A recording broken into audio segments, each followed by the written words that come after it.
Prepositions.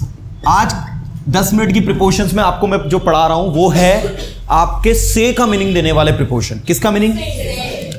आपको सबको बता दूं मैं कि from, by, since, for, of, with, through. आपको जानकर रहना नहीं होगी कि भाई ये सारे के सारे प्रीपोजिशन एक ही मीनिंग देते हैं। क्या? से के द्वारा और तक, ये 3 मीनिंग देता है ना। बाय अभी देखते हैं कैसे।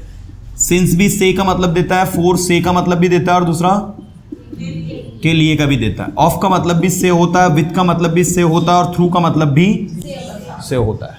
ठीक है, चलो अभी हम लोग देखते हैं कैसे जो है यूज होता है।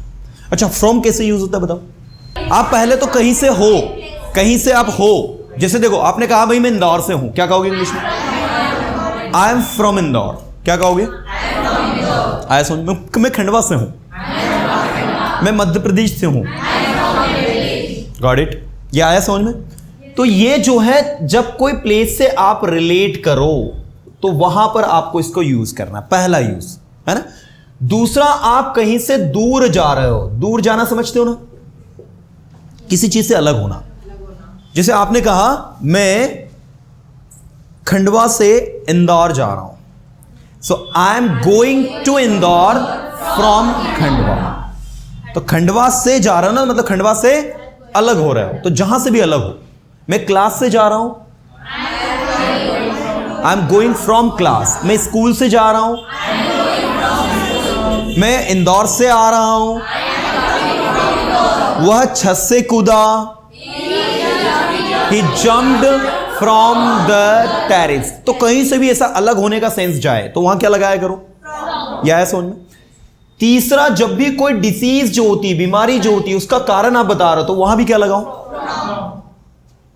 ठीक है, कैसे लगाओगे बताओ। जैसे मैंने कहा उसके फादर जो कैंसर से पीड़ित है, his father is suffering from cancer। कुछ आया समझ में? तो वहां भी आपका फ्रॉम लगता है। कोई डाउट है? चलो आगे ले चलूं मैं।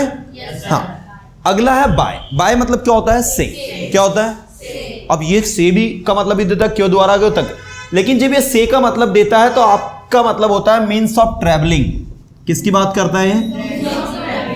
मीन्स ऑफ ट्रैवलिंग मतलब होता है यातायात के साधन। जब भी आप किसी मीन्स ऑफ ट्रैवलिंग की बात करो, आपने कहा मैं यहां ट्रेन से आता हूं, I come here by train. From train नहीं, by train.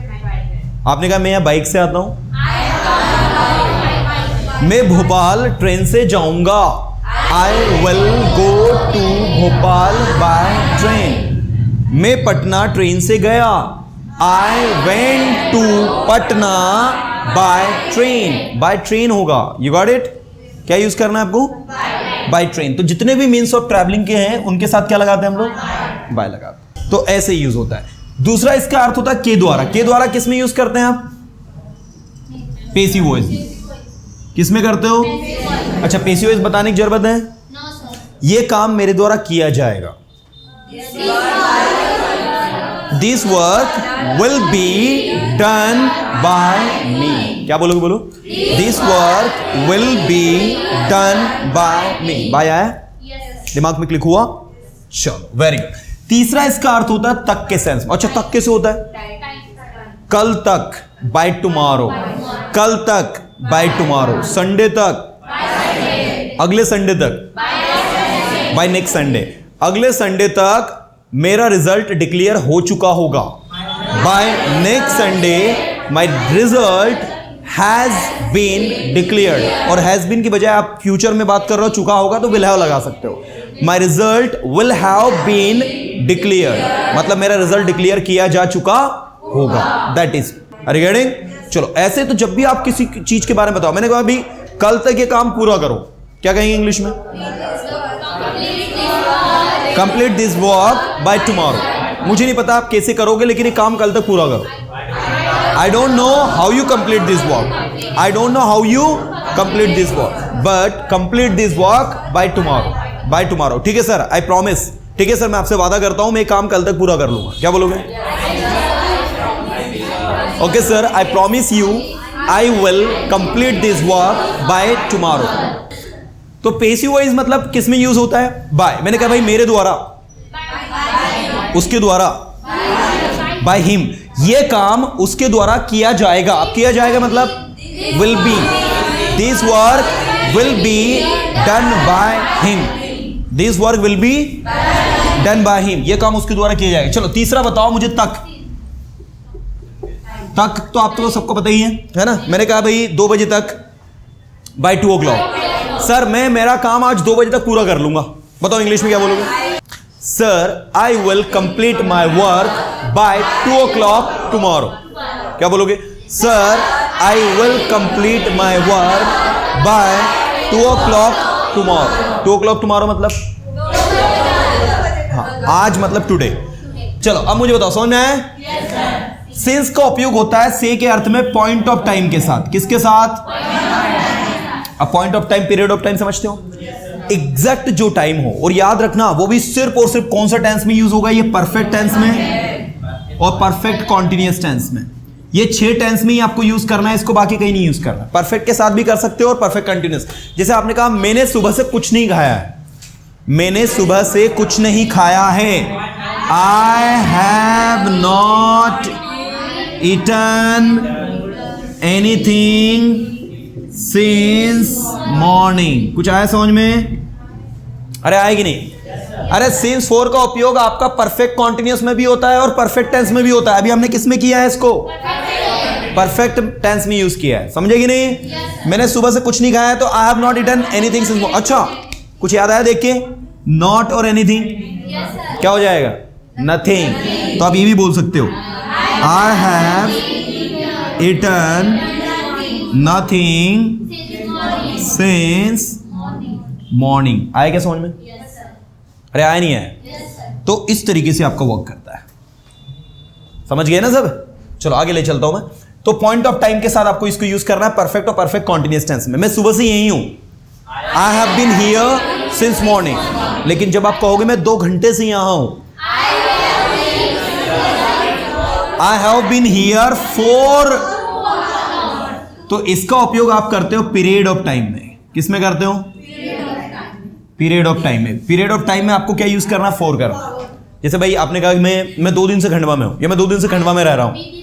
I have been in Khandwa for 2 days। या फिर आप कहोगे I have been living in Khandwa for 2 days।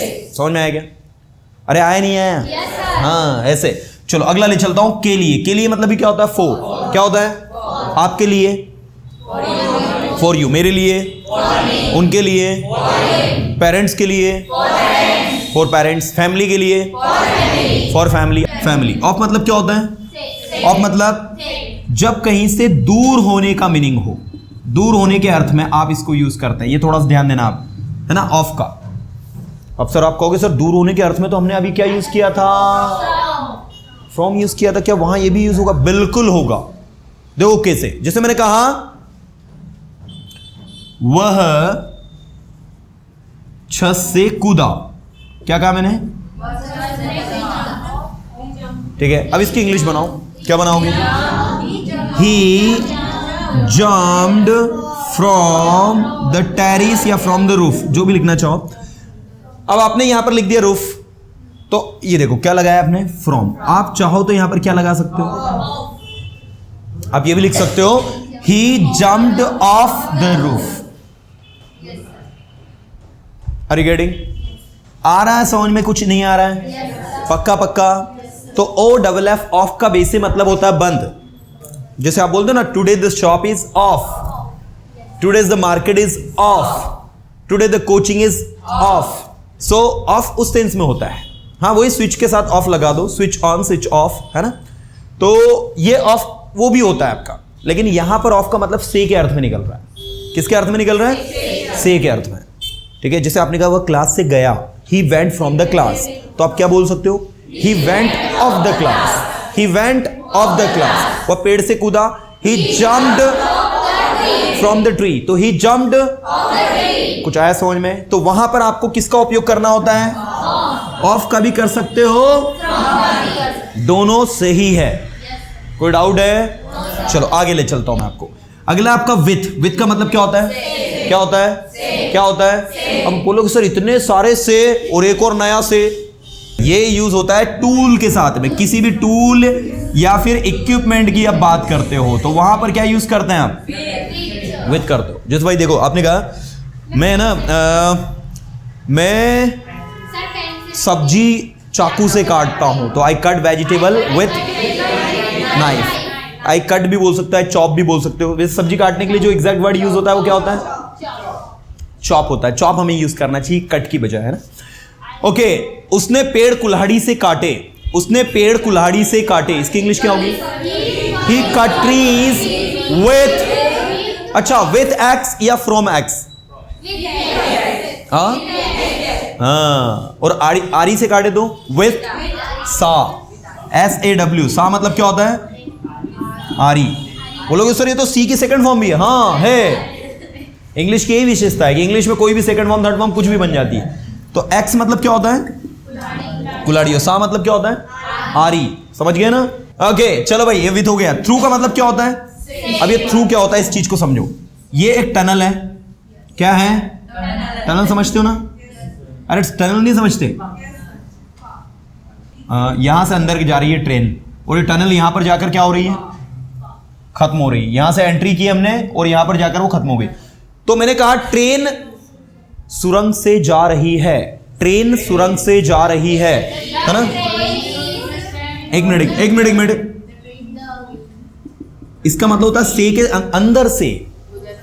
आ रही बात तो है? किसी के अंदर से आप कहीं से निकलो। जैसे देखो मैंने कहा ट्रेन सुरंग से जा रही है तो हम क्या कहेंगे इंग्लिश में? The train is going. अब याद रखना फ्रॉम टनल नहीं आएगा। यस, अब आपको बोलना होगा the train is going through.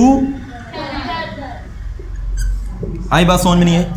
The train is going through tunnel. तो ट्रेन जो है किससे होकर जा रही है? टनल से होकर जा रही है, सुरंग से होकर जा रही है। अब जैसे देखो अभी अपनी क्लास चल रही है, अभी और कोई स्टूडेंट जो है क्लास में से निकल के जा रहा है तो मैं क्या बोलूंगा उससे? तुम क्लास से निकल कर क्यों जा रहे हो? तुम क्लास से क्यों जा रहे हो? गुजर के। तो गुजर के जा रहे हो, निकल के जा रहे हो। Why are you going through class?